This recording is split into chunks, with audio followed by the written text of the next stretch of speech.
द्रास की चोटियों पर खूनी जंग छिड़ गई। कैप्टन विक्रम बत्रा, लेफ्टिनेंट मनोज पांडे जैसे वीरों ने अपनी जान की बाजी लगाकर चोटियों को वापस जीत दिलाई। चोटियों पर एक नया तूफान उठा। भारत और पाकिस्तान के बीच शांति की उम्मीद जगी थी। लाहौर बस यात्रा दोनों देशों के बीच दोस्ती की बातचीत हो रही थी और तेजी से बढ़ती रही। भारतीय नौसेना ने कराची के बंदरगाह पर हमला किया और भारतीय वायुसेना ने आसमान में अपनी ताकत दिखाई। मेजर अब्दुल हमीद ने अपने छोटे से रिकॉइल जीप से पाकिस्तानी टैंकरों को नष्ट किया और देश के लिए शहीद हो गए। उन्हें परमवीर चक्र से सम्मानित किया गया।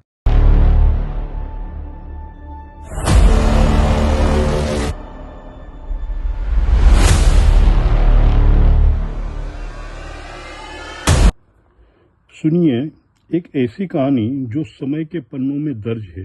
ये कहानी है दो पड़ोसी मुल्कों की, जिनके बीच की सीमाएं भले ही बंटवारे की रेखाओं से खींची गई, मगर उनके दिलों की धड़कन कभी कभी एक दूसरे के खिलाफ ठन गई।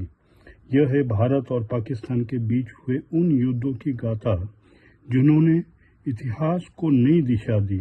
आइए चले उस दौर में जब बंदूकें गरजी, सैनिकों ने बलिदान दिया और दोनों देशों ने अपने हौसले की कहानी लिखी। हालांकि भारत और पाकिस्तान के बीच युद्ध 4 बार हुआ, 1947, 1965, 1971 और 1999। चारों बार पाकिस्तान को मुंह की खानी पड़ी। 5वीं बार होते होते बच गया, वरना इस बार भी मुंह की खानी पड़ती। आइए चलते हैं 1947 में। भारत और पाकिस्तान अभी अभी आज़ाद हुए थे, मगर आज़ादी की खुशी के साथ ही एक नई चुनौती सामने आई। कश्मीर जिसे धरती का स्वर्ग कहा जाता है,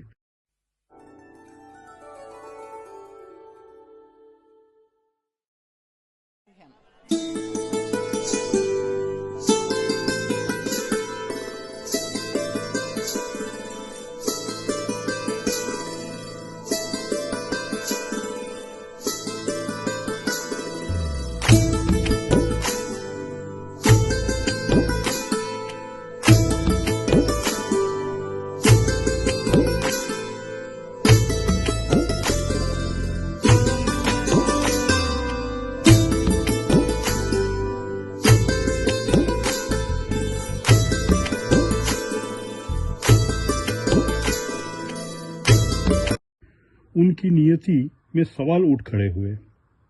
महाराजा हरि सिंह, जो कश्मीर के शासक थे, ने शुरू में ना भारत के साथ ना ही पाकिस्तान के साथ जाने का फैसला किया, मगर पाकिस्तान का यह मंजूर न था। अक्टूबर 1947 में पाकिस्तान समर्पित काबियाली और सैनिकों ने कश्मीर पर हमला बोल दिया। उन्होंने श्रीनगर की ओर बढ़ना शुरू किया। महाराजा हरि सिंह घबरा गए, उनके पास कोई रास्ता न था। आखिरकार उन्होंने भारत से मदद की मांग की। भारत में 7 विलय हुआ, दस्तावेजों पर हस्ताक्षर हुए। भारतीय सेना कश्मीर पहुंच गई। हिमाचल की बर्फीली चोटियों पर, घाटियों में और तंग रास्तों पर जंग छिड़ गई।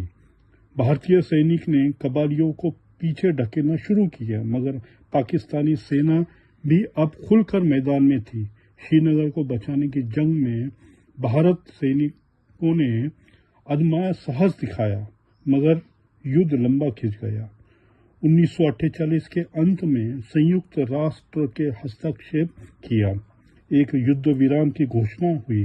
कश्मीर का कुछ हिस्सा भारत के पास रहा और कुछ हिस्सा पाकिस्तान के पास। यह युद्ध विराम रेखा को बाद में नियंत्रण रेखा, लाइन ऑफ कंट्रोल कहा गया। लेकिन यह युद्ध सिर्फ शुरुआत थी। कश्मीर का सवाल अनसुलझा रहा और दोनों देशों के बीच तनाव की आग सुलगती रही। वक्त बीतता गया। साल 1965 आया। कश्मीर का मसला फिर उस उबाल पड़ा। पाकिस्तान ने सोचा कि वह भारत को झटका दे सकता है। उनकी योजना थी ऑपरेशन जिब्राल्टर। पाकिस्तानी सेना ने छद्मवेश में कश्मीर में घुसपैठ शुरू की यह सोचकर कि स्थानीय लोग भारत के खिलाफ बगावत करेंगे, मगर उनकी यह योजना उल्टी पड़ गई। कश्मीरी लोगों ने घुसपैठियों के साथ नहीं दिया। भारतीय सेना को खबर मिली और उन्होंने तुरंत कार्रवाई की। कश्मीर की घाटियों में फिर से जंग छिड़ गई, मगर इस बार युद्ध सिर्फ कश्मीर तक सीमित न रहा। पाकिस्तान ने पंजाब के रास्ते भारत पर हमला बोला। सितंबर 1965 में पंजाब के मैदानों में टैंकरों की ऐसी जंग हुई जो इतिहास के असाल अट्टार की लड़ाई हुई, एक नाम से मशहूर हुई। भारतीय सेना ने पाकिस्तानी टैंकरों को धूल चटा दी। दूसरी ओर भारतीय वायुसेना ने पाकिस्तानी विमानों को आसमान में चुनौती दी। लाहौर तक भारतीय सेना पहुंच गई। इस युद्ध में भारत ने सैनिकों को अद्भुत तीव्रता दिखाई। मेजर अब्दुल हमीद ने अपने छोटे से रिकॉइल जीप से पाकिस्तानी टैंकरों को नष्ट किया और देश के लिए शहीद हो गए। उन्हें परमवीर चक्र से सम्मानित किया गया। अंततः संयुक्त राष्ट्र के फिर से हस्तक्षेप से युद्ध विराम हुआ। ताशकंद समझौते पर हस्ताक्षर हुए। दोनों देश अपनी अपनी सीमाओं पर लौट आए, मगर इस युद्ध ने भारत की ताकत को दुनिया के सामने ला दिया। साल आया 1971। यह युद्ध सिर्फ भारत और पाकिस्तान के बीच की जंग नहीं थी, बल्कि यह एक मानवीय संकट की कहानी थी। पूर्वी पाकिस्तान, आज जो बांग्लादेश है, में पाकिस्तानी सेना ने बांग्लादेशियों पर अत्याचार शुरू किया। लाखों लोग शरणार्थी बनकर भारत में आए। भारत की सीमा शरणार्थियों से भर गई। पाकिस्तान ने क्रूरता से बांग्लादेशियों को विद्रोह के लिए मजबूर किया। मुक्ति वाहिनी नामक एक संगठन ने आज़ाद की लड़ाई लड़ी। भारत ने मुक्ति वाहिनी का साथ दिया, मगर तनाव बढ़ता गया। 3 दिसंबर 1971 को पाकिस्तान ने भारत पर हमला बोल दिया।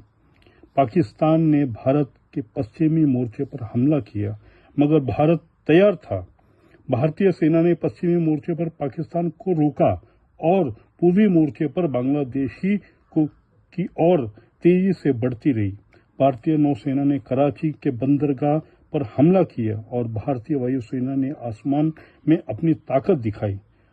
पूर्वी पाकिस्तान ने भारतीय सेना और मुक्ति वाहिनी ने मिलकर पाकिस्तानी सेना को घेर लिया। सिर्फ और सिर्फ 13 दिनों में 16 दिसंबर 1971 को पाकिस्तानी सेना ने ढाका में आत्मसमर्पण कर दिया। 90,000 सैनिकों ने हथियार डाले। इस इतिहास का सबसे बड़ा आत्मसमर्पण था। इस युद्ध में बांग्लादेश का जन्म हुआ। भारत की जीत सिर्फ सैन्य जीत नहीं थी, बल्कि यह मानवता की जीत थी।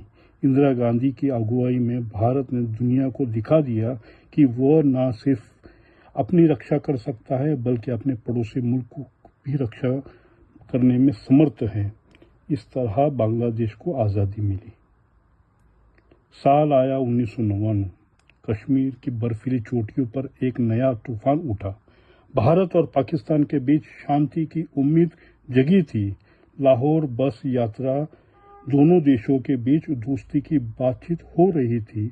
अटल बिहारी वाजपेयी बस में लाहौर गए थे, पाकिस्तान गए थे समझौते के लिए, मगर पाकिस्तानी सेना ने चुपके से कारगिल की ऊंची चोटियों पर कब्जा कर लिया।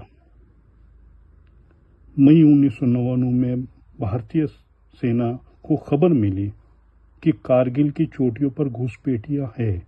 ये घुसपैठिए कोई और नहीं, बल्कि पाकिस्तानी सेना के जवान और उनके समर्थित आतंकवादी थे। उन्होंने भारत के आपूर्ति लाइनों पर काटने की कोशिश की और साजिश रची।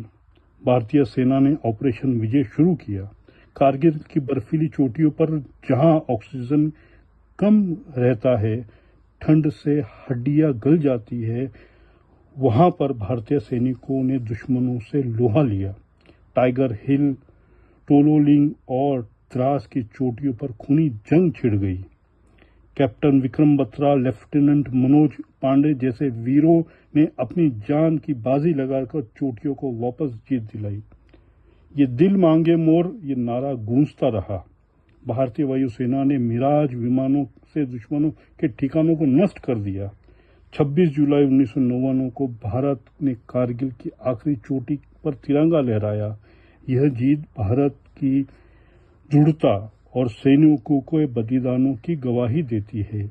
दुनिया ने भारत की ताकत को सलाम किया।